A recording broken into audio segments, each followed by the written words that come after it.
Why medieval castles were so hard to attack. Have you ever looked at a medieval castle and wondered, why didn't enemies just knock down the front door? It sounds simple. Bring a big army. Charge toward the castle. Break inside. Win the battle. Right? Well, not even close. In fact, attacking a medieval castle was one of the hardest military challenges in history. Some castles survived attacks for months. Others held out for years. So what made these giant stone fortresses almost impossible to conquer? Let's travel back nearly 1,000 years and find out. A castle was more than just a big house.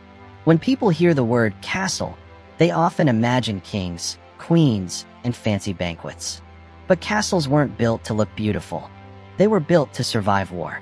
Every wall, every tower, every gate, every window had one purpose: to make attacking as difficult as possible.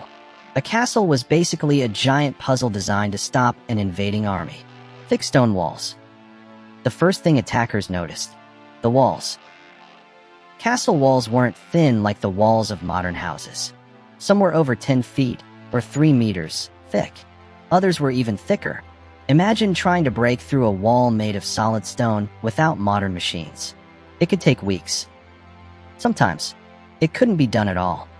Even huge rocks fired by catapults often caused only small cracks. Castles were built on high ground. Have you ever tried running uphill? It's exhausting. Now imagine doing it while wearing heavy armor, carrying weapons, and having arrows flying toward you.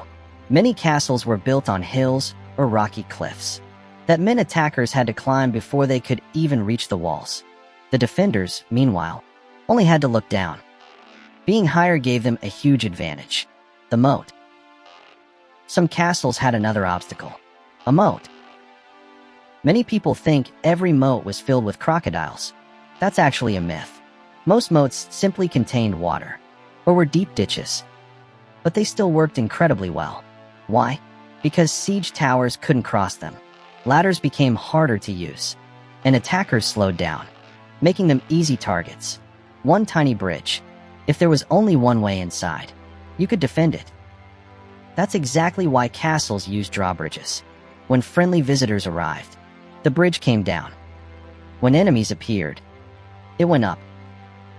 Suddenly, there was no easy path into the castle. Imagine reaching the entrance, only to discover the bridge had disappeared. Giant wooden doors.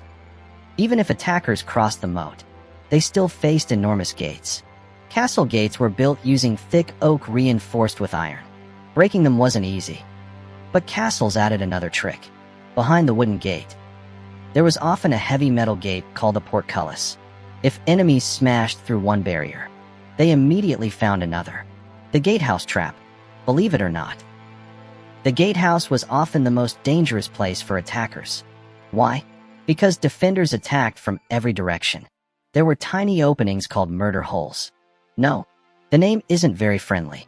Through these openings, defenders could drop rocks, hot sand, or boiling water onto enemies below.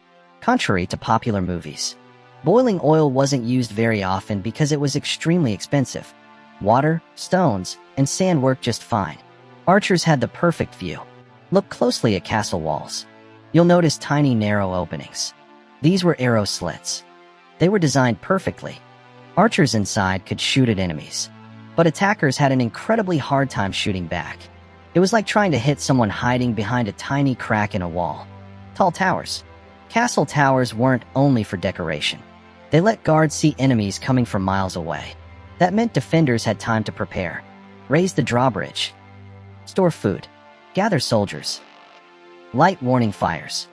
By the time the attacking army arrived, the castle was already ready. Attackers usually had to wait.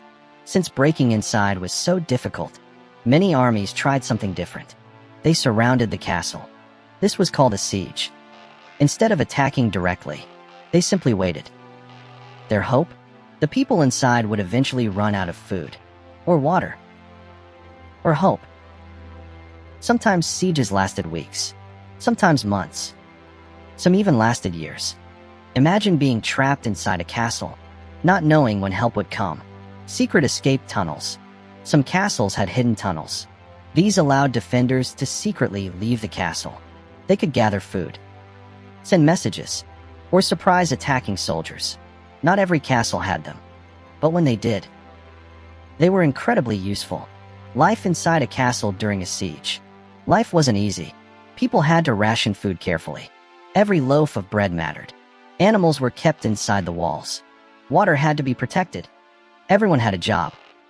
Some repaired walls. Others made arrows. Blacksmiths fixed weapons. Doctors treated wounded soldiers. Children even helped carry supplies. A castle became an entire little city trying to survive. Huge siege machines. Attackers didn't give up easily. They built enormous machines. Catapults threw giant rocks. Trebuchets launched even heavier projectiles. Battering rams smashed gates. Siege towers allowed soldiers to climb over walls. Some armies even dug tunnels under castle walls. If they weakened the foundations, part of the wall could collapse. It became a battle of engineering, not just strength. Fire was dangerous. Sometimes, could attackers simply burn the castle down? Not usually. Many early castles were built from wood. Those burned easily. But later castles were mostly made from stone. Stone doesn't burn. Wooden roofs and doors could catch fire, but the walls stayed standing. That's one reason stone castles became so popular across Europe. Why didn't cannons destroy them? Eventually, something changed everything. Cannons.